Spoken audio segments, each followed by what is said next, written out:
Hello friends, இன்றைக்கி ஒரு மீஷோவில் ஒரு அன்பாக்சிங் வீடியோ தாங்க பார்க்க போகிறோம். நான் வீட்டுக்கு ஒரு ஒட்டரை அடைக்கிற ஒரு ஸ்டிக்கு தான் வாங்கியிருந்தோம். அதோட ரேட் பார்த்திங்கன்னா 150 ருபீஸ் தான். பாருங்கள், நல்லா இருக்குது. அந்த பஃப் மேலே உள்ள பஃப்லாம் நல்லா சாஃப்டாக நல்லா இருக்குது, ஸ்மூத்தாக. அந்த ஸ்டிக் நல்லா லென்த்தே வருதுங்க. வெயிட்டுன்னு பார்த்தீங்கன்னா கொஞ்சம் லைட் வெயிட்டு தான், ரொம்ப ஸ்ட்ராங்குன்னு சொல்ல முடியாது. இருந்தாலும் ஓகே ப்ராடக்ட் தான். இதுக்கு நான் கொடுக்குற மார்க் பார்த்திங்கன்னா 5 அவுட் ஆஃப் 4 கொடுப்பேன்.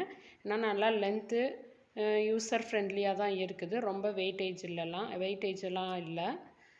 பாருங்கள், இப்படி ஈஸியாக ஃபிக்ஸ் பண்ணுறதும் ஈஸியாக தான் இருக்குது. ஹைட் பார்த்திங்கன்னா எவ்வளோ ஹைட் வருதுன்னு பாருங்கள். நல்லா வால் லென்த் நல்லா வருது. அந்த பஃப்பும் ஈஸியாக தான் இருக்குது. நம்ம எடுத்து வாஷ் பண்ணுற மாதிரி தான் இருக்குது. இது ஒரு பட்ஜெட் ஃப்ரெண்ட்லி ப்ராடக்ட் தான். ஸோ நீங்கள் வாங்கலாம். யாருக்காவது லிங்க் தேவைப்பட்டால்